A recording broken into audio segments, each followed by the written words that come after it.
ദില്ലി ഹൈക്കോടതി ജഡ്ജി യശ്വന്ത് വർമ്മയുടെ വസതിയിൽ നിന്ന് കണക്കിൽപ്പെടാത്ത പണം കണ്ടെത്തി. യശ്വന്ത് വർമ്മയുടെ വസതിയിലുണ്ടായ തീപിടുത്തം അണയ്ക്കാനെത്തിയ ഫയർഫോഴ്സ് അംഗങ്ങളാണ് പണം കണ്ടെത്തിയത്. വിഷയത്തിൽ ചീഫ് ജസ്റ്റിസ് സഞ്ജീവ് ഖന്ന അടിയന്തരമായി കൊളീജിയം വിളിച്ചു ചേർത്തു. ജസ്റ്റിസ് യശ്വന്ത് വർമ്മയെ അലഹബാദ് ഹൈക്കോടതിയിലേക്ക് തിരിച്ചയക്കാൻ കൊളീജിയം തീരുമാനിച്ചതായാണ് സൂചന. ജോയ്സ് ഡാനിയേൽ നമുക്കൊപ്പം. ജോയ്സ് ഡാനിയേൽ, കണക്കിൽപ്പെടാത്ത പണമാണിത് എന്നത് വ്യക്തമായ ഒരു സാഹചര്യമാണോ നിലവിൽ? എന്തൊക്കെയാണ് വിവരങ്ങൾ?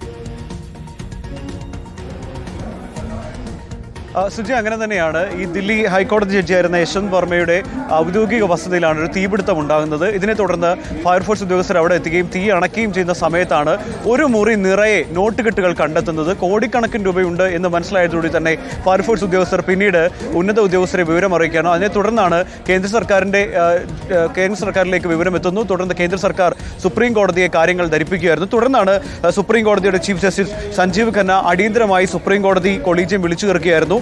ഇതിൽ ജസ്റ്റിസ് യശ്വന്ത് വർമ്മയെ അലഹബാദ് ഹൈക്കോടതിയിലേക്ക് തിരിച്ചയക്കാനാണ് കൊളീജിയം ശുപാർശ ചെയ്തത്. കൊളീജിയത്തിന് ഉള്ളിൽ തന്നെ ഇദ്ദേഹത്തെ പുറത്താക്കണം, ഇദ്ദേഹത്തിന്റെ രാജി അടക്കം എഴുതി മേടിക്കണം എന്നുള്ള വലിയ രീതിയിലുള്ള വാഗ്വാദങ്ങളും ഉണ്ടായി എന്നാണ് നമുക്ക് ലഭിക്കുന്ന ഒരു വിവരം. പക്ഷേ കടുത്ത നടപടികളിലേക്ക് പോകുന്നില്ല. ഏറ്റവും ഒടുവിൽ അദ്ദേഹത്തിന്റെ മാതൃകോടതിയായ അലഹബാദ് ഹൈക്കോടതിയിലേക്ക് തിരിച്ചയക്കാം എന്നുള്ള തീരുമാനമാണ് കൊളീജിയം സ്വീകരിച്ചതെന്നാണ് ലഭിക്കുന്ന ഒരു വിവരം. തുടക്കത്തിൽ ഈ വിവരം മറച്ചുവെക്കാനുള്ള ചില ശ്രമങ്ങൾ നടത്തിയിട്ടുണ്ടായിരുന്നു. പ്രത്യേകിച്ചും വലിയ രീതിയിലുള്ള ഒരു മുറി നിറച്ച് നോട്ടുകെട്ടുകൾ കണ്ട സാഹചര്യത്തിൽ കൂടിയാണ് അഗ്നിശമന വിഭാഗത്തിലെ ജീവനക്കാർ പിന്നീട് അത് കേന്ദ്രത്തെ ധരിപ്പിക്കുകയും പിന്നീട് കേന്ദ്രമാണ് ഇതുമായി ബന്ധപ്പെട്ട വിവരങ്ങൾ സുപ്രീം കോടതി ചീഫ് ജസ്റ്റിസിന് കൈമാറി. അതിനുശേഷമാണ് കൊളീജിയം ചേരുകയും ഇദ്ദേഹത്തെ അലഹബാദ് കോടതിയിലേക്ക് തിരിച്ചയക്കാനുള്ള തീരുമാനവും എടുത്തിരിക്കുന്നത്. എന്തായാലും ഇതുമായി ബന്ധപ്പെട്ട് കൂടുതൽ നടപടികൾ ഉണ്ടാകുമെന്നാണ് ഈ ഘട്ടത്തിൽ നമുക്ക് മനസ്സിലാക്കാൻ കഴിഞ്ഞിരിക്കുന്നത്. സുജയ.